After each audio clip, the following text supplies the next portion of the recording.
अकाल पड़ता है तो कहते हैं ना कि पीहर और ससुराल दोनों में एक साथ पड़ता है। 30 सालों में ये पहली बार हुआ है जब भारत ने गजब का इतिहास रच दिया है। एडीबी के खुलासे ने तो तहलका मचा दिया है। जानेंगे एडीबी ने ऐसा कौन सा खुलासा किया है और भारत ने कौन सा रिकॉर्ड रच दिया है। तो वहीं दूसरी तरफ पहली बार ऐसा हुआ है 27 देश चीन के खिलाफ पीछे पड़ गए हैं हाथ धोकर। इन सब के पीछे क्या भारत का दिमाग है, जानेंगे क्या है मामला। आइए जानते हैं इन खबरों को विस्तार से। पहले बात करें कि चीन के पीछे ये 27 देश कौन है जो एकदम से पीछे पड़ गए हैं। तो इस वक्त अंतर्राष्ट्रीय मीडिया में ये आप आर्टिकल देखेंगे जिन आर्टिकल में साफ तौर पर दिख रहा है कि यूरोपीय यूनियन के देश अब ये कह रहे हैं कि हम सोचेंगे दोबारा कि हमें क्या काम करना है, क्या चीन के साथ जाना है या चीन के साथ नहीं जाना है। यूरोपीय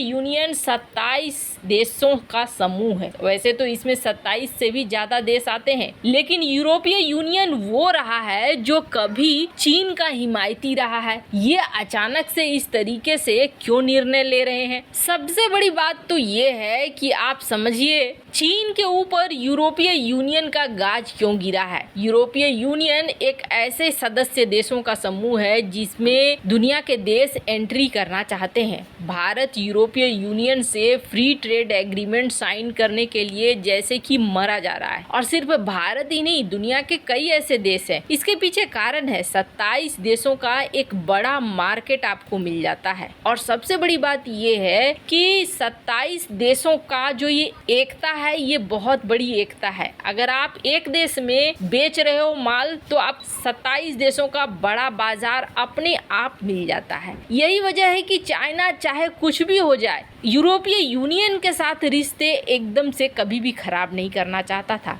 2000 से यूरोपीय यूनियन के पीछे पड़ा हुआ है चाइना, और उनके साथ रिश्ते हमेशा से ही अच्छा रखना चाहता था। और था भी ऐसा ही जो एंजेला मर्केल थी, जर्मनी की चांसलर। वैसे आपको बता दें यूरोपीय यूनियन में अगर प्रमुख देशों की बात करेंगे ना तो एक है जर्मनी और दूसरा है फ्रांस। ये दोनों बेहद ताकतवर देश हैं। एक सेना से ताकतवर देश है तो दूसरा आर्थिक तौर पर ताकतवर देश है। फ्रांस के बारे में हम लोग जानते हैं टेक्नोलॉजी और सेना के मामले में फ्रांस काफी मजबूत है, तो वहीं जर्मनी आर्थिक पावर है। तो ये दोनों देश एक तरीके से चीन के कब्जे में थे। फ्रांस को फिर भी छोड़ दे, लेकिन एंजेला मर्केल तो चीन के खिलाफ कुछ सुनना ही नहीं चाहती थी। भारत के विरोध में कई बार ये बोल चुकी थी स्पष्ट, लेकिन चीन के खिलाफ इन्होंने कभी कोई कमेंट नहीं दिया। पर फिर भी यूरोपीय यूनियन का लंबा चौड़ा व्यापार चीन के साथ चल रहा था। पर यूरोपीय यूनियन का गुस्सा फूट पड़ा है इसलिए क्योंकि वरदान बनकर आया है जिनपिंग का जीरो कोविड पॉलिसी। इस जीरो कोविड पॉलिसी के चलते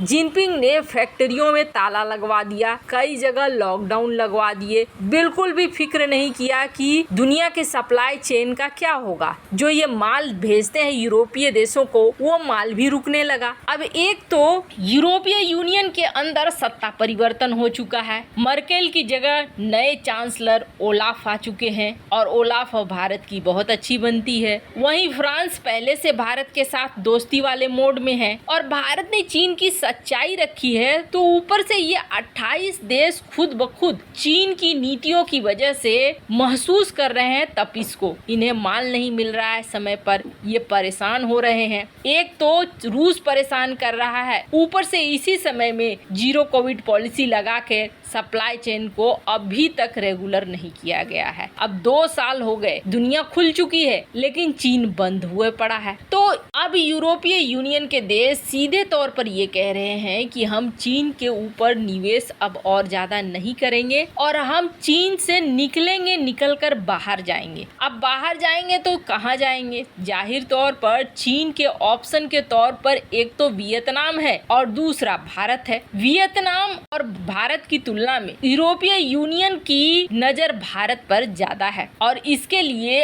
आंकड़े भी निकल कर आ गए हैं। आंकड़े किसने निकाल कर दिया किया है तो आपको बता दें एडीबी ने एक आंकड़ा जारी किया है और एडीबी ने ये कहा है कि चीन के लिए ये एक तबाही का दौर है, एक ऐसा दौर जो पहले 30 सालों में कभी नहीं हुआ था। लेकिन ये 30 साल भारत जैसे देशों के लिए बहुत बड़ा वरदान बनकर सामने आया है। दरअसल लगातार चीन अपने देश में क्रैकडाउन कर रहा है, मतलब चीजों को खुद से ही तोड़ रहा है। जैसे कि मान सकते हैं कि अपने ही पैर पर कुल्हाड़ी मारना। सबसे पहले इसने अपने टेक्निकल जायंट्स जो बड़ी कंपनी है जैसे कि अलीबाबा, इनको तोड़ा। उसके बाद रियल एस्टेट ने खुद ब खुद चीन के अंदर तबाही मचा दी और रहा सहा कसर जिनपिंग ने पूरा कर दिया, लॉकडाउन लगाकर, जीरो कोविड पॉलिसी लगाकर। अब इससे हुआ ये है कि खुद चीन की ग्रोथ रेट बुरी तरीके से प्रभावित हुई है और ये ग्रोथ रेट इस बार ऐसा हुआ है कि दुनिया में खास तौर पर एशिया में भारत एक बहुत ही अच्छे पोजीशन में निकलकर सामने आ रहा है, तो वहीं चीन की ग्रोथ रेट बुरी तरीके से प्रभावित हुई है। अब एशियन डेवलपमेंट बैंक का कहना है कि इस वक्त जो रेशियो चल रहा है, जो आंकड़े आ रहे हैं, वो आंकड़े ये बता रहे हैं कि एशिया में चीन सबसे कम ग्रोथ रेट से आगे बढ़ेगा। 1990 का एक दौर था जब चीन की जीडीपी 3.9% के दर से आगे बढ़ रही थी और उसके बाद तो इसने बहुत धमाल बचाया। 6.9% के रेट से चीन बढ़ता चला गया और एशिया में एक आर्थिक महाशक्ति के रूप में आ गया। लेकिन इस वक्त स्थिति क्या है? इस वक्त स्थिति ये है कि 2022 में चीन की जीडीपी रेट है 3.3% और माना जा रहा है कि अगले साल भी इसी तरह की रहेगी। जबकि एशिया के दूसरे देश जैसे कि वियतनाम, भारत, इनकी है 5.3%। ये बहुत तेजी से आगे बढ़ रहे हैं और एडीबी का कहना है कि बहुत ज्यादा अगर चीन ने पॉलिसी में सुधार भी किया ना तो 4.5 जाएगा, उससे ज्यादा नहीं जाएगा। और इस वक्त दरअसल नीचे की तरफ जा रहा है, चीन ऊपर की तरफ नहीं जा रहा है और इसके लिए एडीबी कह रहा है कि सबसे ज्यादा रिस्पॉन्सिबल है जिनपिंग ने जिस तरीके से जीरो कोविड पॉलिसी लगाई है उसकी वजह से सब कुछ तबाह हो रहा है चीन का। और इसका सबसे ज्यादा फायदा किसे मिल रहा है तो आपको बता दें सबसे ज्यादा फायदा मिल रहा है भारत को। भारत बहुत तेजी से उस मार्केट को भी पकड़ रहा है और उन कंपनियों को भी पकड़ रहा है जो चीन से निकल कर बाहर आ रही हैं। जैसे कि एग्जाम्पल के तौर पर एप्पल, गूगल, ये कंपनियां अब भारत के अंदर आईफोन और स्मार्टफोन बना रही हैं। इसके अलावे कई सारी कंपनियां हैं। इस सालों में ये रिकॉर्ड आखिरकार टूट ही गया है। वैसे इन सब मामले में आपकी क्या राय है? कमेंट कर जरूर बताएं। जल्द मिलते हैं अगले वीडियो में नई खबर के साथ।